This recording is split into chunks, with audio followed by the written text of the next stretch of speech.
Etiquetemos otra vez todas las especies del mundo. Nuevos análisis demuestran que hasta el 50% de algunas especies están mal etiquetadas. El viejo sistema decimonónico de encontrar e identificar nuevas especies tiene parte de culpa. Nuestros libros están plagados de nombres de helechos, pinzones o escarabajos que exploradores como Alexander von Humboldt o Charles Darwin descubrieron en el siglo XIX. Aquellos viajes exploratorios de varios años a través de frondosas selvas y recónditas islas han estimulado la imaginación de varias generaciones y creado árboles taxonómicos que ahora, a la luz de la genética, estamos descubriendo que son erróneos. En algunos casos, como la flora tropical, hasta un 50% de los nombres están equivocados. Pero sucede en cualquier otro reino, mariposas, peces e incluso mamíferos. ¿Ha llegado el momento de contar de nuevo las especies del planeta? En el índice taxonómico de especies conviven aquellas identificadas por los naturalistas decimonónicos con otras que jamás han sido vistas pero sabemos que existen, porque su ADN así lo indica. Hay algunas que faltan, otras que están presentes con otro nombre y otras, duplicadas.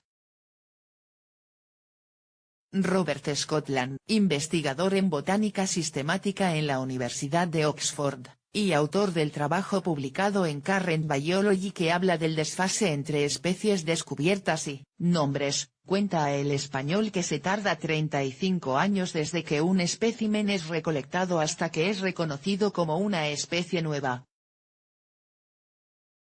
Por otro lado, muchas nuevas especies son clasificadas inicialmente como ya existentes hasta que alguien las reconoce como nuevas. Como antaño, el trabajo taxonómico sigue dependiendo de expediciones aunque ahora son muy diferentes, son específicas y duran, a lo sumo, 2 semanas. Luego, los investigadores pueden tardar hasta 2 años en analizar, sistematizar y publicar todo el material encontrado en esos 15 días. Las nuevas naturalistas Maripaz Martín, jefa del Departamento de Micología en el edificio de investigación del Real Jardín Botánico, RBJ, participó recientemente en una de estas expediciones a Brasil, donde redescubrieron una especie que se había descrito hace 80 años en Brasil y se creía perdida. Por eso los científicos las llaman especies Lázaro. Sus misiones son parecidas a las de Humboldt aunque muchísimo más específicas. Han estado en Cabo Verde, Marruecos, la Patagonia chilena o las Islas Canarias solo para identificar corticiáceas, las manchitas blancas que aparecen en la corteza de algunos árboles y que en realidad son hongos. ¿Pero son los mismos en Chile o en Marruecos? ¿Son acaso del mismo género o de la misma familia? Para descubrirlo, la investigadora lleva encima unas tarjetas blancas de cartón con un compuesto adhesivo en el interior. Ahí recolecta fragmentos de hongos o líquenes, y anotan su morfología o en qué tipo de árbol se encontró. Días después, en Madrid, Martín toma un punzón y coge un fragmentito de 1 milímetro. Luego eliminamos las paredes celulares y eliminamos los metabolitos para dejar las cadenas de ADN lo más puras posibles, aclara. Estos análisis genéticos, que empezaron a aplicarse hace pocos años por motivos taxonómicos, son los que están revelando el enorme volumen de desinformación que existe en cuanto a los nombres y cantidades de especies que tenemos en nuestro planeta. Muchas especies existentes son buenas y otras no, dice Scotland, quien cree que ahora estamos en un momento idóneo para obtener una imagen precisa de las especies que tenemos. Sin embargo, al mismo tiempo, el número de especímenes, publicaciones y nombres acumulados en muchos casos es apabullante, lo cual impide mejorar la taxonomía porque la tarea es desalentadora. El código de barras no engaña. El edificio de investigación que hay en el Jardín Botánico de Madrid es poco conocido. Dentro, 3 docenas de investigadores se dedican a analizar y clasificar minuciosamente especies botánicas de todo el mundo en carpetas, ficheros y archivadores. Sobre una de las mesas hay un sobre con muestras que dice encontrado sobre una sabina. En los laboratorios de la planta baja realizan los análisis genéticos pertinentes para asegurarse de que la especie es, en efecto, la que es. Por ejemplo, en el caso de los hongos, segundo grupo más numeroso tras los insectos, se han descrito unas 100.000 especies. Desde levaduras hasta los hongos que viven en el estómago de algunos rumiantes, aclara Martín, había una estimación de que el número de especies era de 1,5 millones, pero estamos viendo que en realidad va a haber muchísimas más. Y a esto hay que añadir que muchas de esas 100.000 especies en realidad no corresponden al nombre que se les ha otorgado. Esta suma de errores de nomenclatura se debe, según esta micóloga, a que en la exploración de los trópicos y el hemisferio sur se ha trabajado mucho con la literatura del hemisferio norte que, por cierto, también contiene errores. Es decir, que al encontrar en una expedición tropical una seta parecida a un espécimen europeo, norteamericano, se solía catalogar basándose en libros escritos hace, en ocasiones, más de 200 años. Ellos comparaban lo que veían con lo que había en el hemisferio norte. Si tiene estas esporas y esta forma, debe ser esta planta, pensaban, pero a veces, no basta con un análisis morfológico directo porque hay muchas especies crípticas, similares aparentemente en su aspecto, pero cuando analizas su ADN son especies diferentes, dice Martín. Hoy, las nuevas herramientas de análisis molecular permiten encontrar especies nuevas o que estaban mal definidas.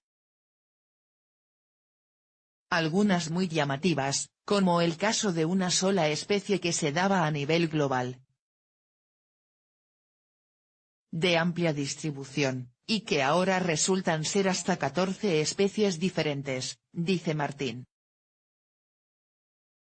Así se descubren nuevas especies, por supuesto, todavía se siguen descubriendo nuevas especies, pero ya no de aquel modo romántico en el que se hallaba una flor inaudita bajo un helecho en la falda de un volcán gracias a una lupa. Ahora el proceso es mucho más prosaico, pero más efectivo. Muchos investigadores hacen estudios de ecología, toman muestras de suelo y hacen un estudio general del ADN, explica Martín. Introducen esos restos orgánicos y los meten en unos aparatos de secuenciación masiva de los que brotan miles y miles de secuencias de ADN. Así, cuando leemos una noticia sobre el descubrimiento de 30 nuevas especies en Costa Rica suele tratarse de algo por el estilo. Luego los científicos vuelcan estas secuencias de nucleótidos en unas bases de datos de especies y... ¡sorpresa! Hay un número muy alto de especies, casi un 50%, cuyas secuencias no se pueden identificar, dice la investigadora. Alguna puede ser una quimera o un error del secuenciador, pero la cifra indica que todavía conocemos muy poco.